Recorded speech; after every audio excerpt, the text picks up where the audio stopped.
Hello friends, welcome back to our channel. Friends, తెలంగాణలో 80,000 ఉద్యోగాల భర్తీకి సంబంధించి ఒక అప్డేట్ అయితే రావడం జరిగింది. సో దాని గురించి వీడియోలో అయితే చూద్దాం. వీడియో చూసిన ప్రతి ఒక్కరు వీడియోని ఖచ్చితంగా లైక్ చేయండి. సో ఇది ఎవరికైతే యూజ్ ఉంటుందో వారికి షేర్ చేయండి. ఛానల్ను సబ్స్క్రైబ్ చేసుకొని చూడండి. రెగ్యులర్గా మీకు జాబ్ అప్డేట్స్ అంతాయి. ఫ్రెండ్స్, ఇన్ఫర్మేషన్ కనుక చూసినట్లయితే మనకు ఈనాడు వెబ్సైట్లో ఈ ఇన్ఫర్మేషన్ అయితే రావడం జరిగింది. తెలంగాణలో ఉద్యోగ నియామకాల ప్రక్రియ కసరత్తు అనే టైటిల్ తోటి ఇక్కడ మనం న్యూస్ అయితే చూడవచ్చు. సో సిఎస్ సోమేష్ కుమార్ గారు ఆర్థిక శాఖ కావచ్చు, ఇంకా వివిధ శాఖల కార్యదర్శులతోటి మీటింగ్ కండక్ట్ చేసినట్టుగా ఇక్కడైతే ఇవ్వడం జరిగింది. సో ఇక్కడ ఇన్ఫర్మేషన్ కనుక మనం చూసినట్లయితే సో హైదరాబాద్ రాష్ట్ర ప్రభుత్వం పెద్ద ఎత్తున ఉద్యోగ ఖాళీల భర్తీ చేసేందుకు సిద్ధమవుతుంది. ఇప్పటికే బడ్జెట్ సమావేశాల వేదికగా ముఖ్యమంత్రి కేసీఆర్ 80,000కు పైగా కొత్త ఉద్యోగాల భర్తీ చేస్తామని ప్రకటించారు. సో దీంతో పాటు 11,000 మందికి పైగా ఉద్యోగులను క్రమబద్ధీకరిస్తామని చెప్పడం జరిగింది. సో ఇందుకు సంబంధించినటువంటి తుదుపరి ప్రక్రియను ప్రభుత్వం చేపట్టినట్లుగా ఇక్కడైతే ఇవ్వడం జరిగింది.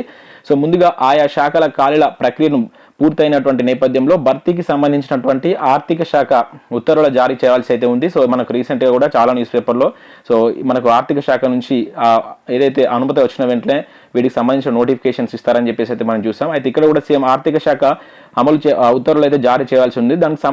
ఇందుకు సంబంధించినటువంటి కసరత్తును కొన్నాళ్ళుగా జరుగుతుంది. ఈ నేపథ్యంలో ప్రభుత్వ ప్రధాన కార్యదర్శి సోమేష్ కుమార్ గురువారం ఆర్థిక మరియు సాధారణ పరిపాలన కావచ్చు, విద్య, వైద్య, హోంశాఖల కార్యదర్శులతోటి అండ్ ఉన్నతాధికారులతో సమావేశమయ్యారని చెప్పేసి ఇక్కడ ఇవ్వడం జరిగింది. ఆయా శాఖల్లో ఉన్నటువంటి ఖాళీల వివరాలు, వాటి పరిస్థితులపై పూర్తి స్థాయిలో చర్చించారు. సో తుది సమాచారం వివరాల ఆధారంగా ఉద్యోగాల భర్తీకి నియామక సంస్థలకు అనుమతిస్తూ ఆర్థిక శాఖ ఉత్తర్వులు జారీ చేయనుంది.